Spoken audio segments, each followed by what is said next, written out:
Vamos lá?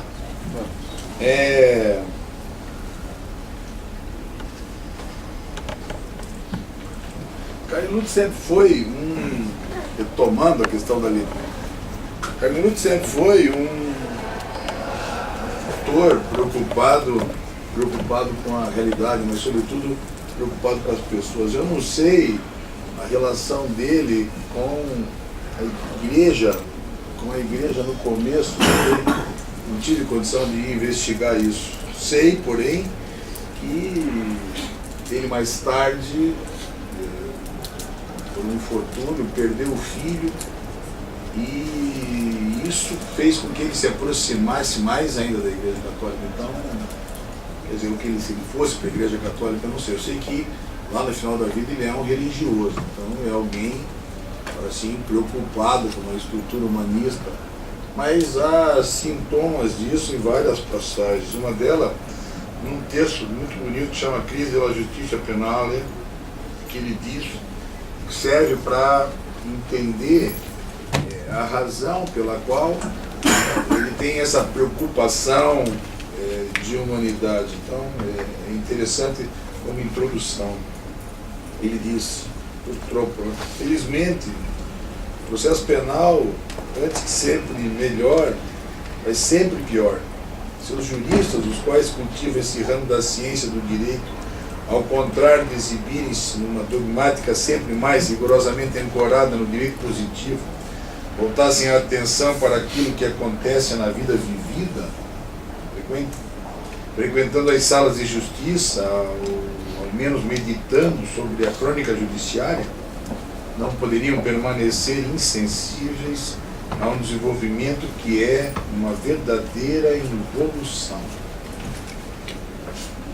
É por isso que ele vai centrar o conceito de líder numa relação dos homens com os seus interesses. É ali que ele centra, e aqui é que está diretamente ligada à noção de interesse, naquilo que vincula os homens e a noção de interesse. Dá para ver aí?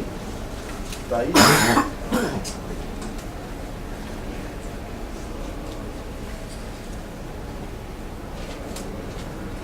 É isso. Fora esse discurso, Carnelucci, em verdade, concebeu a noção de interesse como cabal ao estudo do direito. Falar dele, porém, é falar de necessidade do homem. Diz ele, é uma relação interessante, uma relação entre a necessidade do homem e um quid, ato para satisfazê-la, um quid, um ato para satisfazê-la. Uma situação favorável à situação de uma necessidade. O homem tem interesse nos objetos porque tem uma necessidade deles, ele precisa dos objetos, ele necessita deles. É a necessidade que faz essa vinculação. Portanto, a necessidade do homem em relação aos objetos e esse imediato para satisfazer cada uma delas.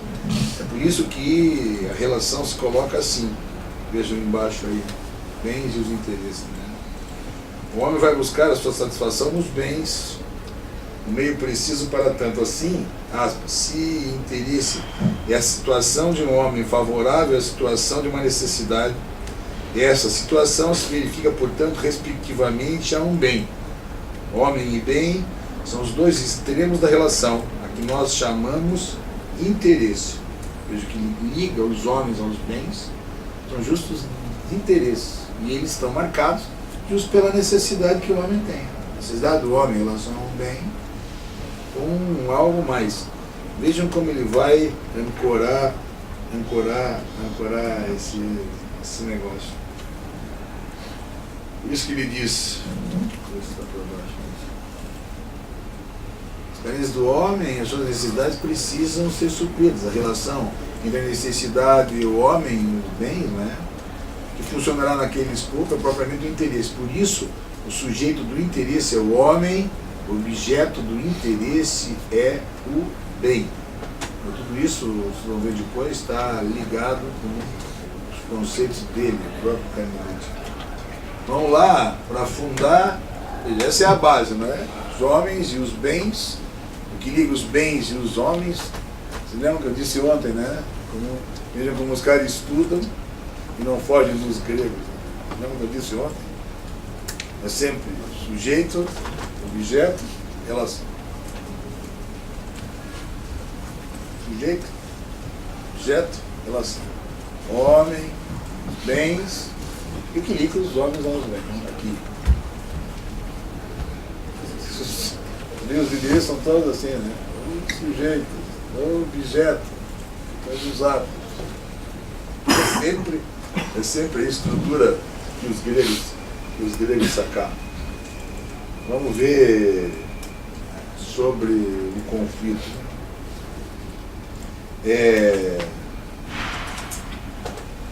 Uma coisa parece óbvia, não é? A vida em sociedade é dessa maneira, ligando cada um de nós aos objetos que são eminentemente objetos de satisfação, dos interesses que nos colocam lá.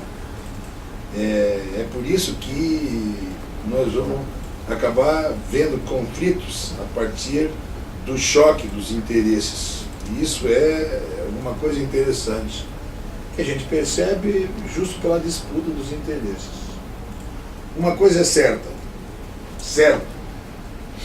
tem muito mais interesses do que objetos. Logo, o que vai acontecer? Vai sobrar interesse. A sacada do cara é genial, né? Porque ele percebe isso, né? Muito mais interesse. Cada um de nós tem uma infinidade de interesses. Não tem tanto bem assim para dar conta do interesse de todo mundo. Por isso que é sintomático que os interesses se coloquem em conflito. Essa sabia de que conflito se trata, mas é inevitável que seja assim. Né? Por isso, para Carnelucci, vejam lá, está lá, conflito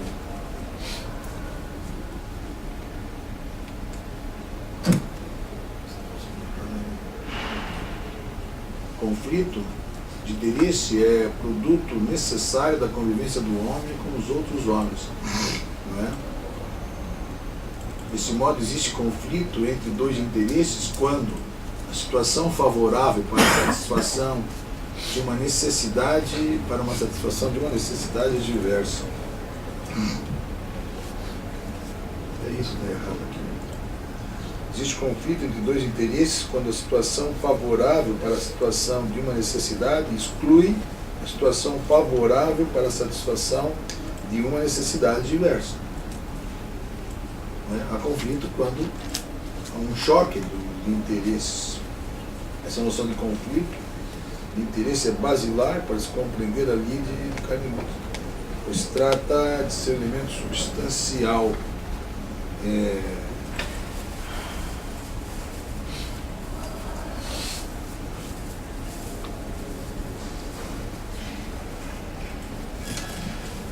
Antes de tudo, vamos colocar assim: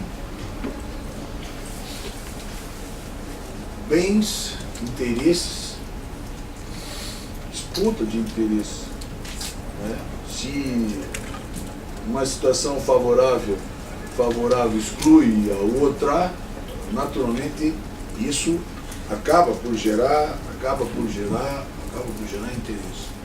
Mas esse conflito é um conflito que não se coloca só da forma como nós observamos o direito, se coloca também quando você vai no mercado do Cairo para comprar um objeto, o cara quer que você polemize com ele. Ou quando você está na mesa do bar e pergunta quanto é a cerveja que você vai pagar, e o cara diz que a cerveja é R$50 e você diz, pô, tu é da Amazônia. Literalmente.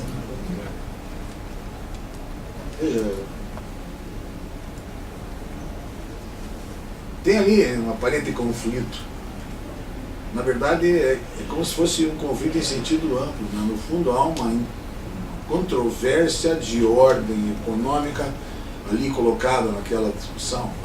Podia ser uma controvérsia vinculada a outra perspectiva médica, psicológica, por aí vai.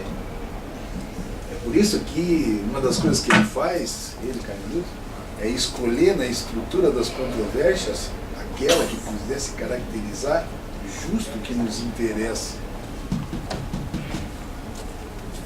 Como se ele dissesse, enquanto vocês estão discutindo lá o preço da coisa, também tem conflito. Não dizer tanto, dou tanto, não sei o quê, dou tanto. Estão discutindo economicamente, isso também é um conflito. Mas isso não nos interessa, porque é um conflito meramente econômico. Não interessa isso, o que é que interessa? Ora, interessa para nós quando vocês estão discutindo, e o sujeito diz, ou paga ou te dou um cacete. E se eu te dou um cacete, veja, transforma, como se transformasse aquele conceito eminentemente econômico num conflito jurídico. Por quê? Porque quando o cara diz, eu te dou um cacete, não pode, te dou um cacete, o que ele faz? Ele sai do plano da discussão eminentemente econômica para passar para o plano jurídico. Então não é mais um simples conflito, é um conflito de interesses que o direito regula. Por isso que a conceituação dele lá na base é livre, é um conflito de interesses regulado pelo direito. Não é uma controvérsia, por exemplo, meramente econômica, é uma controvérsia de natureza jurídica. E essa é a questão, né? Veja que ele diz com todas as letras, trata-se de um conflito de interesses regulado ou composto pelo direito. Por isso, não se trata do simples conflito de interesse, mas daqueles regulados pelo direito, norma material, e, portanto, já antes da intervenção do juiz. Onde nasce esse conflito? Lá na esfera material. Sobre qual égide? A égide das regras materiais. Estou dizendo isso porque não são poucos os que insistiram tanto no fato de que a lide nascia no processo. Lide é um conceito que nasce aqui, não é? E ela existe, vai levada para lá, na forma como eu mostrei, vai levada para lá para ser resolvida pelo juiz. Mas ela é eminentemente alguma coisa que nasce na esfera do material em razão daquilo que se coloca bem desse modo na esfera material. Portanto, nasce lá, tem importância lá, e por isso que ainda há pouco eu falei, não é? Quando ela se fixa, é que começa, por exemplo, o prazo prescricional.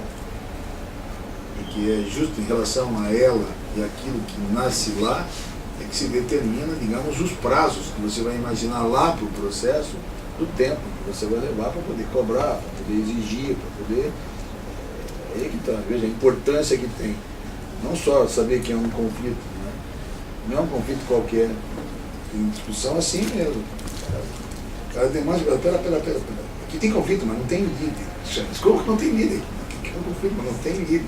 É um mero conflito a respeito de uma determinada posição. Posição que um pai e uma mãe têm diante de um filho, por exemplo. Pode até haver, aspas, aparentemente um conflito, mas é de uma controvérsia que se trata. O conflito mesmo existe quando o direito regula. O exemplo que eu dei é porque você tem um crime de ameaça. Então, se há uma ameaça, né, séria, de modo papapá, ali caracterizaria o conflito, né? Da mesma maneira que o cara diz, eu não vou pagar. Quando o cara aí, sabe, não vou pagar. O cara diz, eu não vou pagar, o passo seguinte, o que pode aparecer é a justiça com as próprias mãos. Então, é aí que está o ponto, não é? Você diz, para, aqui para, porque aqui, digamos, você tem um conflito regulado pelo direito, não podendo fazer justiça com as próprias mãos, você é obrigado, aí é o juiz, você é obrigado a demandar perante o juiz para fazer com que ele decida por fazer o sujeito pagar aquilo que ele deve, ou cumprir aquilo que ele tem que estar lá colocado no conflito que se estabeleceu. Ou seja, haveria aqui uma própria existência própria existência de conflito só diante do fato da regulação do direito. Isso tem uma coisa interessante, queria ser rapidamente colocado assim, trabalhei bastante tempo nesse exemplo, né? Como se você tivesse poucos bens e muitos interesses, né? Aí morre, todo mundo bem, né? Mas aí fica só um terreno. Um terreno, 4 irmãos. Né? A gente pode se acertar, dividir o terreno. Em geral, prevalecem outras coisas aí. Eu cuidei do parque do Taduê, entendeu? Sabe? Então, ela tem toda uma base material. Veja, as pessoas têm interesse nos bens, de modo tal que satisfaz os interesses que estão lá ligados.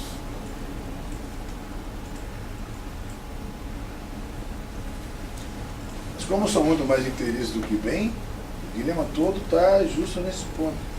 Eles podem estar discutindo para saber como vai ficar a situação. Mas isso chega uma hora e um dos irmãos diz: não, vamos parar desse negócio, vamos parar dessa conversa, chega desse negócio. Esse terreno aqui é meu, porque o pai disse que era meu.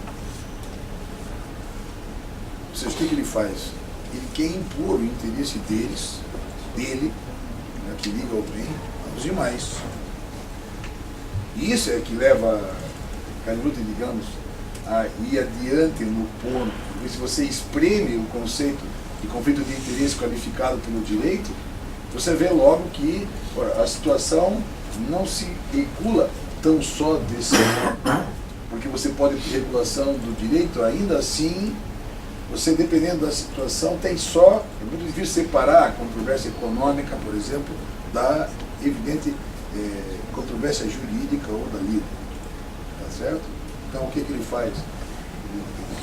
Avança no próprio conceito inicial de um conflito qualificado pelo direito para estabelecer um conceito que era muito caro e que é muito caro aos alemães, chamam Hans Pluch, que diz respeito ao que ele traduziu como exigência de subordinação do interesse alheio ao interesse próprio. O cara diz: olha, o pai disse que o terreno é meu e eu quero que vocês reconheçam que o terreno é meu. Ou seja, o que ele faz? Ele exige que os demais subordinem o interesse deles ao interesse dele. Essa exigência de subordinação do interesse alheio ao interesse próprio chama, em Canhuta, de pretensão. Por isso que ele diz: quando estão discutindo, é uma controvérsia em um interesse familiar, não interessa. Até que aquilo que é o interesse dele qualificado, veja, ele ganha uma face, que é justo uma face de exigência de subordinação dos interesses dos outros ao interesse dele. Então ele diz: é aí que vai nascer a lide, porque quando há exigência de subordinação do interesse alheio ao interesse próprio, mas os outros resistem, fazem é resistir à pretensão. E a pretensão resistida, não é? É justo que qualifica ali a resistência da pretensão, não é? A não satisfação, dependendo da hipótese, que faz com que a lide se caracterize. Isso que, não poucas vezes, você tem até aparentemente uma controvérsia, mas você ainda não tem lide, porque não há resistência. Isso vai dar um embate monumental na própria esfera administrativa, né, às vezes. Porque o sujeito, enquanto tem meios de, digamos, na esfera da administração, de recorrer, como o ato não é ato de pessoa, mas é o ato da administração, ou seja, é o órgão que define, enquanto você tem espaço para recorrer, você não tem uma resposta negativa. sujeito está lá exigindo a prestação, mas não disseram para você que não vão dar. Né? Até que chega um momento, a administração diz, não vou pagar. Então, veja, a caracterização da lide está justo aí, porque tem pretensão, ou seja, tem exigência de subordinação do interesse alheio ao interesse próprio, não é? Mas até aí não tem resistência. Quando tiver resistência e vier, digamos, a certeza de que não vai se dar lá, aí você vai, de fato, caracterizar a lide, que obriga, isso sim, aí para a esfera jurisdicional, obriga a demandar. Vejam como isso está, se é que eu...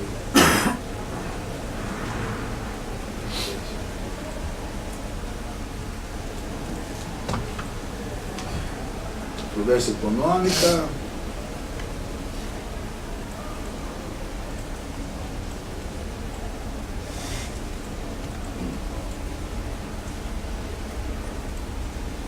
Veio a pretensão quando uma das partes afirma com uma outra que lhe compete em um conflito de interesse a proteção do direito. Prova é algo distinto do direito subjetivo, que é muito importante. Quando sobressai-se como uma mera opinião do direito, sem embargo de, com a sua presença, transformar o conflito de interesse em livre. Por isso, em um conflito de interesse existe um direito só, mas podem ser duas pretensões. Pode ser uma pretensão fundada e uma pretensão infundada. A lide é um conflito de interesse qualificado por uma pretensão e por uma resistência a esta pretensão. Claro, isso coloca uma distinção entre pretensão, como exigência de subordinação do interesse alheio ao interesse próprio, como a lide, que é justo isso, não é? O conflito qualificado por uma pretensão, por uma resistência a esta, e por uma demanda, que é justo que força a se levar a solução ao órgão jurisdicional. Né? Fundada ou não, essa é a questão.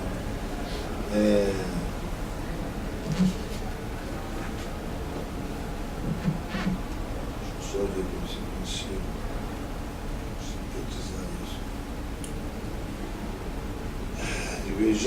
Divergências de vontade, noção vista no processo de conhecimento, porque ele vai trabalhar com a noção de função processual, função jurisdicional, e dá ela o processo de conhecimento. É aí que nasce a hipótese de sempre que não houver conflito, você tem jurisdição, mas você não tem jurisdição de conhecimento, portanto não tem função processual, função meramente graciosa. É aí que nasce toda a estrutura da jurisdição voluntária, que vai ter uma enorme importância lá no final, na própria estrutura que ele dá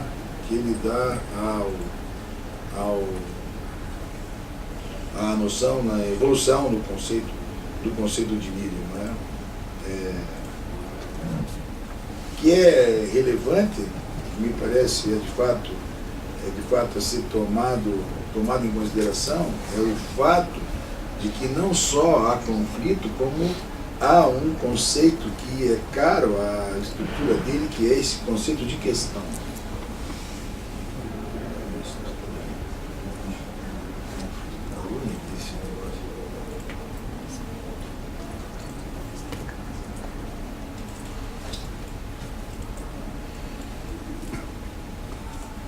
É mais fiel ler aqui, mas é chato.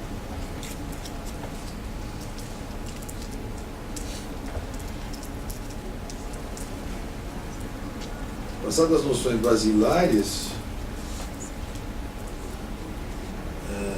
o sistema organizativo do processo, vamos pensar mais de perto na análise do argumento proposto, essa central atuação por hora na noção da questão, tão importante, tão discutida nas obras dos autores que se seguiram.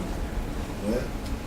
Cameron deverá estudar o tema quando busca precisar a relação entre processo e a lide. Por aí, quando se fala em questão, disse dúvida, ou seja, todo ponto duvidoso de fato de direito, toda incerteza em torno à realidade de um fato ou à sua eficácia jurídica.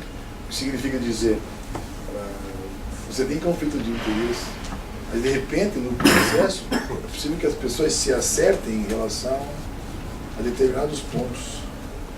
Por isso que nas estruturas processuais, lá no processo civil, o juiz manda fixar os pontos controversos. Que deles é que há dúvida. Os que não há dúvida, não há necessidade do processo ser levado a efeito. Então tem uma grande importância nisso. Deixa eu tomar um remédio.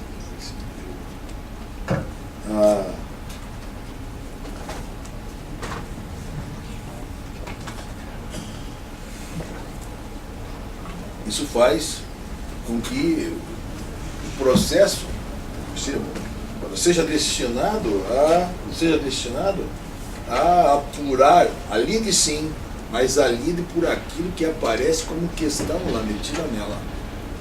Ou seja, no conflito, parece evidente, tem alguns pontos sobre os quais não se coloca propriamente a controvérsia. E de consequência isso está fora. Onde está isso situado? Naquilo que é a linguagem da fundamentação ou a linguagem da imputação. Por isso é tão relevante para os advogados, por exemplo, saberem como escrevem nas iniciais dos fundamentos. Saber para quem acusa no Ministério Público, como ele precisa a imputação. Aquilo que nós estudamos da imputação como resposta, inclusive anotada a partir da base romana, não é? Quem, quando, onde, como, porquê. Aquilo que, digamos, centraliza a imputação sempre foi, em termos de acusação, seja para queixa, seja para denúncia, sempre foi um exercício de precisão para você poder fazer uma narrativa que expresse a conduta criminosa, né? Que não deixe nada fora para ela não ser apta, para ela não ser inepta, mas que também não diga mais do que precisa dizer para não avançar com a defesa do réu, por exemplo. Ou seja, ela precisa, se é algo que precisa da imputação, é que ela seja clara e precisa. Não é? Isso que o juiz responde sobre aquilo que está lá. Por isso que se foram a dizer narra-me factum dabutivius. Por isso que há, digamos assim, uma expressão daquilo que se responde como direito que se tem, né? Por isso um iura novit curia, não é? De um juiz que, aspas, dá conta justo do jurídico que está expresso, porque em relação àquele fato. Daí ontem, lá pelas tantas, eu ter dito, não é? Digam se não é uma forma, digam se não é uma evidente estratégia quando você faz uma denúncia e mete 200, 300 páginas, que ninguém vai ler, ninguém tem saco de ler, ninguém sabe se aquilo é correto ou não é correto. O que importa? O que implica aquilo? Que noção você tem aí? Muito pelo contrário, não é? O esforço sempre foi para ser econômico no sentido de ser claro. Não tem nenhuma dessas denúncias cavalares que não seja inepta. Nenhuma que não seja inepta. Porque ela confunde as coisas, ela não centraliza naquilo que de fato poderia ser objeto de apreciação como dúvida. Sacaram? Por isso que essa noção de questão é uma questão tão importante. Tão importante. Quer dizer, é realmente importante lá na esfera do processo civil, e eu estou falando disso porque é realmente importante aqui, né? Dentre outras coisas, para desde já poder anotar isso, botar o dedo nisso e mostrar da inépcia. Quer dizer, já tivemos uma resposta aqui, uma resposta ali, de um juiz que pega um negócio desse, manda ali a caneta e diz: ô meu, vai-te embora. Traz uma denúncia que seja factível do ponto de vista da enunciação, de modo tal que eu possa centralizar. Porque você me bota um negócio desse, olha bem como funciona. Você me coloca uma questão desse porte, você me mete uma imputação dessa natureza, você me coloca alguma coisa assim, eu preciso lá na sentença, em face do princípio da correlação, responder exatamente aquilo que você está me dando. É como se você me jogasse um abacaxi, se você me faz uma denúncia desse naipe, uma imputação dessa grandeza. Por quê? Porque você precisa ser claro para que eu possa, justo, fazer valer e acertar o caso esse que você está me dando. Quando você me aparece com uma descrição de 250 folhas, tá,